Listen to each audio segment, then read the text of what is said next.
Hello students, today we are going to learn our activity 4 water dance part 2.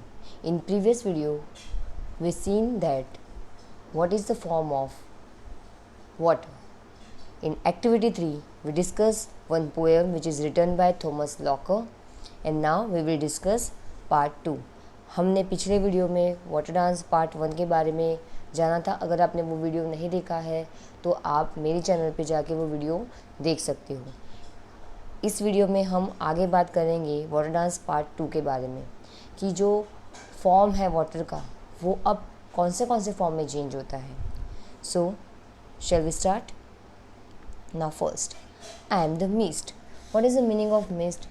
Mist का मतलब क्या होता है? So mist is a cloud or droplets of water in the air just above the ground, और fog जिसे हम fog यानी कोहरा जो बोलते हैं वो भी बोल सकते हैं।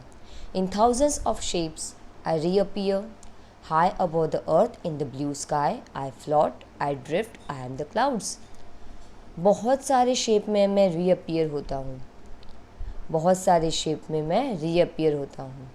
हाई अबव द अर्थ, मैं अर्थ से ऊपर हूँ। इन द ब्लू स्काई, और कहाँ हूँ मैं अर्थ से ऊपर? ब्लू स्काई में हूँ। आई फ्लोट, मैं तैरता हूँ। आई ड्रिफ्ट, ड्रिफ्ट यानी स्लोली स्लोली आगे बढ़ना। मूव स्लोली स्लोली अहेड, आगे धीरे धीरे से आगे बढ़ना। Moving slowly and steadily from one place to another place, it is called drift. I am clouds, और मैं क्या बन जाता हूँ? Cloud. Carried by winds, wind मुझे कैरी करके लाती है। फ्रॉम डिस्टेंस सीज, सीज दूरी पे जो सीज है वहाँ से वो मुझे कैरी करके विंड के थ्रू मैं आगे आता हूँ। आई मूव, मैं आगे आता हूँ। ग्रोइंग हैवियर, मैं भारी हो जाता हूँ। ग्रोइंग डार्कर, मैं डार्क बन जाता हूँ। रिटर्निंग, और मैं वापस आता हूँ। और जब मैं वापस आता हूँ तब मेरा what is the form of water? It is a storm front. Now what is the meaning of storm front? A mass of air that brings a storm, इतनी सारी हवा जो एक तूफान लेके आए। Now moving to the second sentence. At the walls of the mountains I rise up, mountain की wall से मैं आगे बढ़ता हूँ।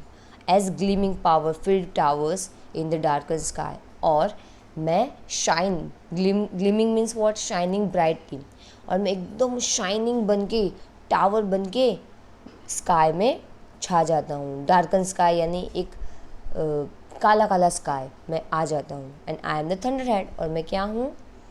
आई am the thunder head. A part of a large crowd often appears before the thunder storm, एक बड़ा सा तूफान आने से पहले बादल कैसे काले काले हो जाते हैं?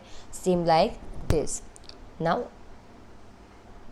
आई blind the sky with lightning, जैसे ही मैं लाइटनिंग करता हूँ या जैसे ही बिजली होती है स्काई पूरा ब्लाइंड हो जाता है। The earth trembles with my thunder, और जो अर्थ है वो ट्रेम्बल, ट्रेम्बल मीन्स लड़खड़ाना, ट्रेम्बल हो जाती है मेरे थंडर से, यानी मेरी आवाज़ से धरती क्या हो जाती है? लड़खड़ा जाती है। आई ड्रेंच द माउंटेन साइड, और मैं क्या हूँ? मैं माउंटेन साइड से आगे आता हूँ। And I am the stone, drench means mountain side को पूरा भिगा देना, यानी अगर काला काला बादल बहुत ही पानी से भरा हुआ होगा तो वो कहीं ना कहीं गिरेगा ना, और जब वो गिरता है यानी ड्रेंच होता है तो वो जहाँ पे भी गिरता है उस सारी ज़मीन को या सारे माउंटेन को गीला कर देता है। आई एम द स्टॉर्म, मैं एक तूफ़ान हूँ। स्टॉर्म्स कम, स्टॉर्म्स पास, तूफ़ान आता है, तूफ़ान जाता है। I am countless droplets of rain, मैं रेन की अनगिनत, काउंटलेस में जिसको आप गिन नहीं सकते हो इतनी सारी बूंदें हूँ। Left floating in the silent air, और धीरे धीरे मैं हवा के साथ बहते बहते आगे बढ़ते बढ़ते शांत हो जाता हूँ। I reflect all the colours of sunlight, और जब मैं शांत हो जाता हूँ तब क्या शो होता है? आप देख सकते हो आपके पोएम में, आपको राइट हैंड साइड पे दिया हुआ है। Yes, it is a picture of rainbow. I am the rainbow. आपको पता है कि जब बारिश हो जाती है और जब बारिश होने के बाद जब सन स्काई में आता है तो there is one drawing in the sky, and that drawing is rainbow. Yes, I am one thing, I am many thing, I am water. मैं एक चीज़ हूँ, मैं बहुत सारी चीज़ हूँ। आई एम मैनी थिंग्स, यानी बहुत सारी चीज़ हूँ। आई एम वाटर, मैं वाटर हूँ। This is my dance through over world, और ये मेरा पूरा डांस है जो मैं मेरे इस वर्ल्ड में, दुनिया में करता रहता हूँ। कभी स्टॉर्म बन के, कभी माउंटेन स्ट्रीम बन के, कभी थंडर बन के, कभी क्लाउड बन के, अलग अलग, कभी माउंटेन फॉल बन के मैं बहता रहता हूँ। ये पूरी दुनिया में मैं यही डांस करता रहता हूँ। So it is the explanation of activity. It is the explanation of activity 3 which is given in your text. It is the explanation of activity 4 which is given in your textbook. Hope you understand this poem clearly.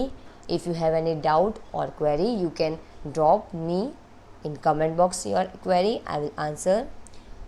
Keep learning. Thanks for watching.